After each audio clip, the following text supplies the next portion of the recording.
For China!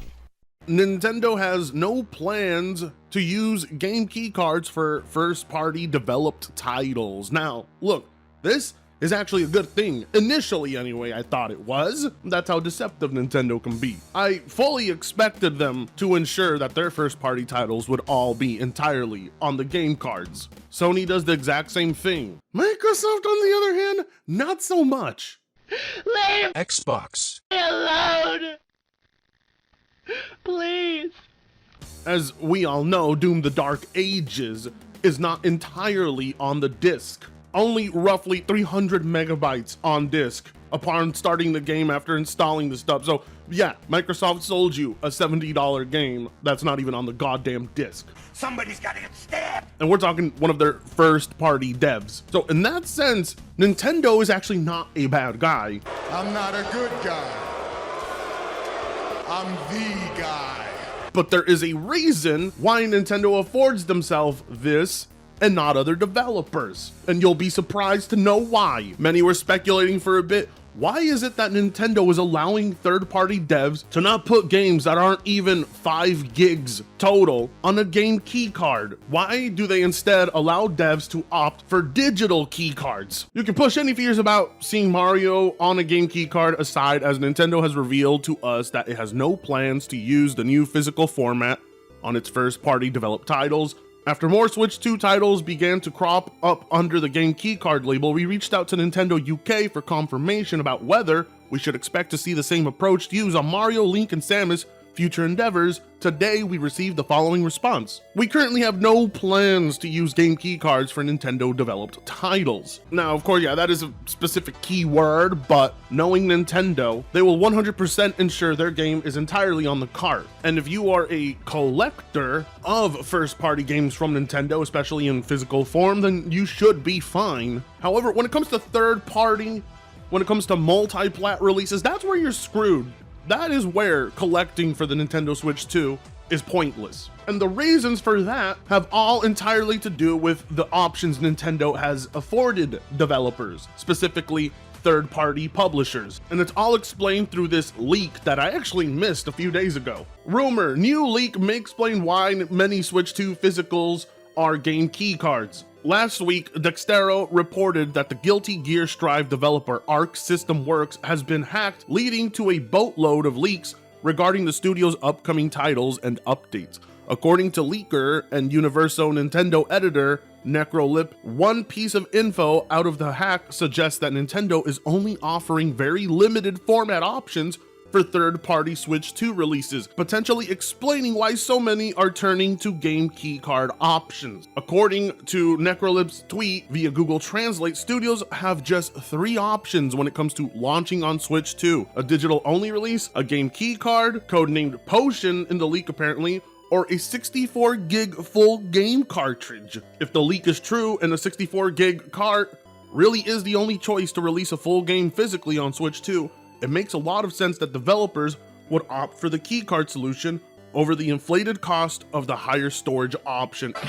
Listen, you cross-ages cheapskate! You know what? That all makes sense because this is exactly what CD Projekt Red was faced with when they developed The Witcher 3 for the Switch, one of the most unbelievable ports in history. But then again, these guys are porting Cyberpunk to the Switch 2 as well, so they're just wizards at it. As some of you may know, we found out that CD Projekt Red's Witcher 3 Switch port was barely profitable for them because they opted for the most expensive cartridge size, so that gamers had the whole game on the cart. Despite not making much profit, they did it again with Cyberpunk on Switch 2. You see, limiting developers to a 64 gig cart doesn't give developers much wiggle room to make porting their games cheaper. I'm surprised that there isn't a wider range of size carts because it makes sense now.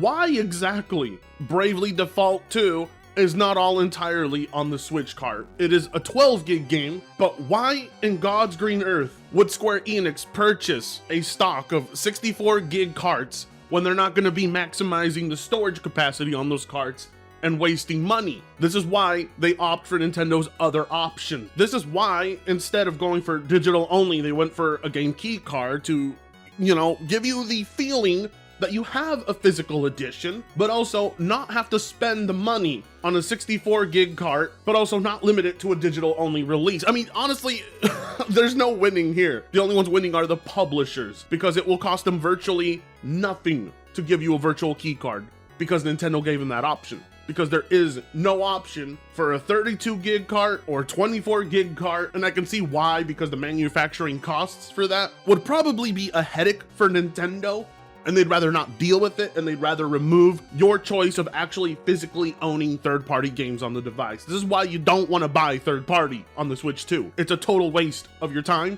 total waste of your money. This problem is way too big to simply be handled by voicing your opinion. Your opinion won't matter. I mean, trust me, take it from a guy who's been trashing Nintendo for a month. Nothing I say is gonna do a goddamn thing to the brand or change consumer perception. But years from now, when you wanna pop one of those suckers on your shelf back into your Switch 2 and servers are offline, and you find yourself unable to re-download that Switch 2 game because servers are offline, well then you're gonna finally feel the full effect of what Nintendo did there. It's a very difficult situation because I don't really believe developers should be forced to make physical copies of games, but I also do believe it is Nintendo's obligation to ensure their third-party partners have a wide range of options to make development costs efficient and easier for themselves, because when prices are better for third-party games and the incentive is there, more people will buy these. I guess Nintendo don't see it that way though, because again, I guess Nintendo doesn't see it that way though, because we do have a history of Nintendo treating third-party publishers like trash. They've never been good at it.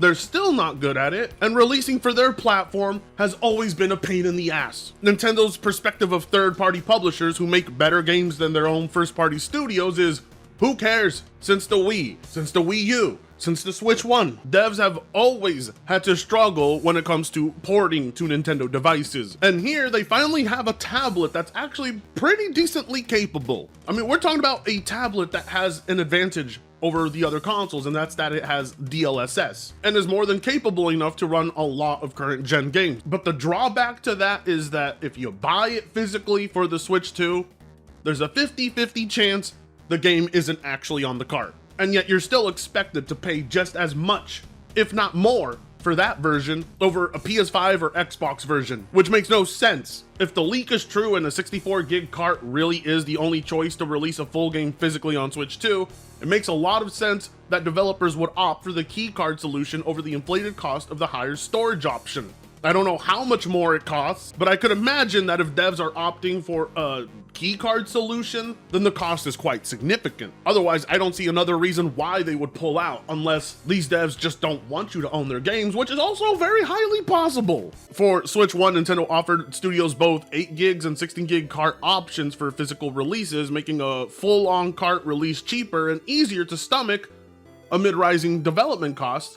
If these cheaper picks are not available for Switch 2, regardless of how small the game is, then why pay for the extra space? Now, this isn't the first time we've heard talk of 64 gig. Yeah, I already told you this story about CD Projekt Red, but looks like the article's diving into it as well, as it's an excellent example to put up. 64 gig carts are costly, it would seem. So costly, it made turning a profit on Witcher 3 on the Switch difficult. For me, this goes against what Nintendo has said in the previous statement that can be read right over here. Switch 2 introduces game key cards, which require users to download the game, and it's raised concerns in general about Nintendo's future physical support. If you are wondering about the company's plans going forward, Nintendo of America's president, Doug Bowser, has reassured everyone that guy. Oh boy. That physical games will remain a key part of its business for now. Doug Bowser spoke to IGN about this recently at the new Nintendo San Francisco store, while also touching on the supposed benefit of game key cards for publishing partners. In the immediate future, physical games are still a key part of our business, and we value our relationship in particular with our retailers and want to make sure we have products available for them to sell to their consumers. When you look at game key cards, for us, our goal with Nintendo Switch 2, similar to what we were able to accomplish on Nintendo Switch, is to have the broadest and deepest library of content we possibly can. And that includes our publishing partners, and game key cards are a way that our publishing partners are able to bring more content onto the platform, deeper and larger, more immersive content on the platform. I mean, he's technically not wrong. It's either this or solely digital or nothing at all. And I understand the mentality. It's better to be able to allow developers to publish on your platform than for them not to publish at all. The thing here is, however, people are paying for a handheld version of games with significantly smaller assets and game sizes. For comparison, here we can see Nintendo Switch 2 game file sizes. Mario Kart World, 23 gigs, Breath of the Wild, 24, Tears of the Kingdom, 19, Cyberpunk, 56, Hogwarts, I don't know what that, 3.9 for Fast Fusion. In general, you can see all the file sizes here. All these games, all 24 of them, 256 gigs max. On PC and standard consoles, 256 gigs is sometimes the full file size of one game, okay? So the Switch 2's significantly smaller file sizes is beneficial to consumers who are purchasing storage. They can fit more games than most people on PS5 and Xbox can. We're talking about much smaller, and Nintendo knows this. Nintendo knows exactly where developers are gonna hover around the max usage of these cards, and going forward, they should have had a variety of different sizes. Now, keep in mind, this is all a rumor. I can't confirm if that is true, but if that is true, Nintendo royally fucked up here. Whether that's because they just don't care if you actually own your games or not, or because they're being cheap assholes who are acting like they can't afford to produce a wider range of space of cart sizes, I don't know. It's a grand mystery. But if you're a physical game collector, the Switch 2 is obviously not your go-to system. You're not actually buying physical copies. And when you look at the file sizes of them right here, and you know the full thing isn't on the cart, and you're still being charged full price, you should be saying fuck you, Nintendo, and fuck you to those game devs. In general, though, it's no different when it comes to digital games. We're still paying the same amount. I guess when Doug Bowser was talking about relative pricing, he never factored in relative pricing when it came to this. See, there's relative pricing when it comes to, oh, you know, our games are big. The bigger they are, the more we gotta charge. But there's no relative pricing when it comes to digital games and physical or digital key cards. Shouldn't digital key cards be cheaper? Shouldn't digital be cheaper? Why is there no relative pricing there, Doug? It's crazy to me, though, that, you know, Doug Bowser acts like these experiences are bigger. No, these experiences can fit on an iPhone. Okay, on one hand, it is a good thing that more third-party devs have been given a platform that's easier to develop for, but when it comes to publishing on it, it's just not worth it. Who wants to actually buy a version of a third-party game that's merely a fake physical version? It's like people who went and bought the physical version of Doom: The Dark Ages. Why? The full thing isn't on the disc. It's just wasted plastic at that point. Shit ton of e-waste. Makes absolutely no sense. But this rumor here really got me thinking. Perhaps that's what Nintendo wanted. Perhaps Nintendo wanted to create more value in their first party over third party by saying, oh, look, the full games are on our carts. Those are the ones worth buying. That's why we're charging 80 and they're charging 60. Because they're dumb and we're smart. But like I said, it's all a rumor. For all we know, tomorrow we could wake up and find out none of this is true. And devs did have access to a wide range of different size carts, which could be the possibility. I mean, I have no problem believing that third-party devs are just being that greedy. Likewise, it's not hard to believe Nintendo is that greedy. What do you make of this? Let me know in the comments. That being said, like, comment, share, and subscribe if you so choose to. We're nearing 80K subs. Let's keep it going. All gas, no brakes. And I'll see you in the next video. Fritongo sucks ass.